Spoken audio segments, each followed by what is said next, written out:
Hey guys, welcome to another Illustrator tutorial. I'm so glad you're here and I'm so glad you're learning Illustrator. It's such a great tool, especially as you become a professional designer. And maybe you're just dabbling and playing with it, but you're going to find a lot of great uses for it. So if you are part of my courses VIP, you already know this. I send you guys updates when new tutorials come on, as well as your own set of free PDFs on different avenues for work as a designer and ideas for becoming a designer, among other things. So if you're not part of that group already, you can click on the description link or on my profile link. You can also go to karinagardner.com and click on exclusive VIP and join that group. But that is an amazing group to be part of because I make sure and send you guys all the things in that group, okay? So today I'm going to show you how to put together a swirl. Very, very easy, okay?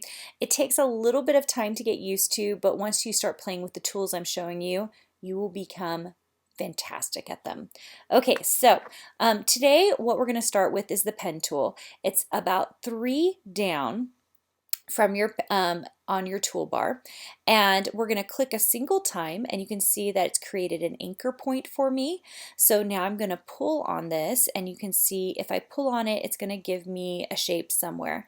I'm not going to hold down my shift key. I'm not worried about making this proportionate. I am worried about creating a curve with it. So I'm going to click, but I'm going to hold down and I'm going to pull. And what it's going to do is create this curved shape for me. And I'm going to let go of it and I'm going to click on the end of this anchor point. Now, why am I going to click on it? It's because I don't want this long line. You can see that's going to create the curvature here. Now, I mean, if you want it to help you create the next curve, you can use it, but I don't want it to for me. So I'm going to click on the anchor and it's going to get rid of that line that's going to, try to create this curve for me. And instead, I'm going to click somewhere else and pull and create my own line with it. Now, if you're having trouble like I am, and you can see that I'm getting this huge fill here and it's really annoying, all I'm going to do is come all the way down here to my swap fill and stroke, and I'm going to click on that and you can see that it has changed it for me. I'm still on my pen tool, I'm still using it, but it allowed me to switch my stroke line so that I can see my stroke line and it's not all filled in. Funny. Okay, so now I'm going to use this curvature line and I'm just going to create another point, okay? And then I'm going to click and hold down and pull to create the next pieces of my swirl. You can see I'm just clicking and pulling, closing off that endpoint and clicking off of it, okay? And once you're done, all you have to do is come over to your selection tool, select on it, and you can see it stopped making pen anchor points. Okay, from there, we need to clean this thing up, right? So my favorite tool for that is our pencil tool or our smooth tool. You can use either one or both. If you come over here, right now my blob tool, brush tool is up, but usually it's a paintbrush. Usually that's what you're gonna see. So if you see that paintbrush tool and click down and hold down, you're gonna get this menu on the side. And I'm gonna choose my pencil tool and I'm going to go ahead and change the shape. Now, the pencil tool you can draw with. You could have even made the swirl originally with your pencil tool, but I like the power that the pen tool gives you. It gives you a lot more stability in creating those anchor points.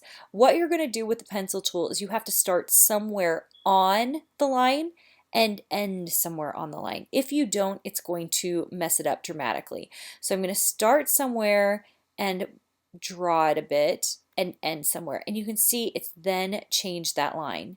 Same deal here, starting and ending somewhere on that line. And you can see that it becomes quicker.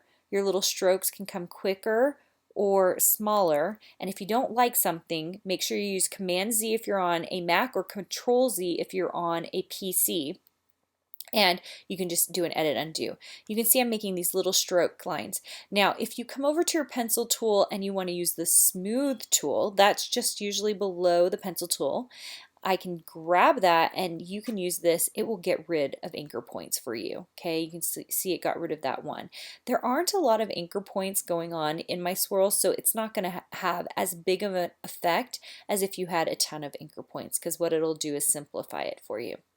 Okay, so if I have my swirl the way I want it, say I'm just doing this, I'm not trying to create some really crazy one. We're just going to keep it simple to begin with.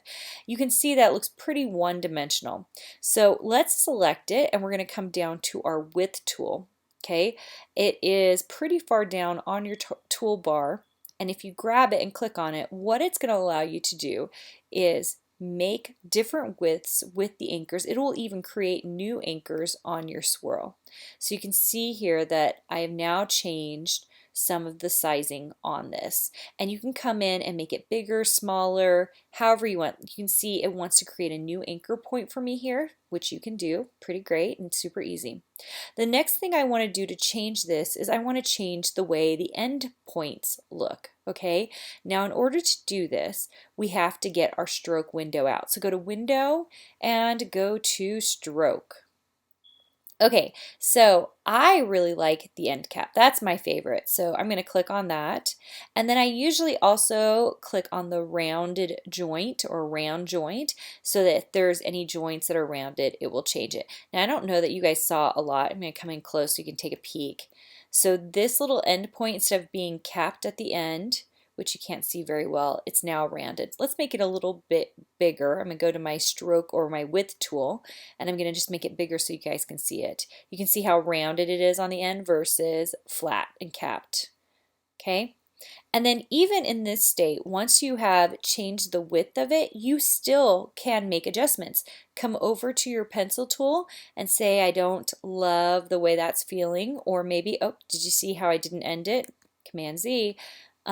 Maybe I want it to be wider out. Make sure you end on it. Did you see how I didn't end on it? And that's okay. Just do Control Z until you get the shape where you need it to be. Super simple though. And the point is that it just makes it easier for you to build anything you are trying to build.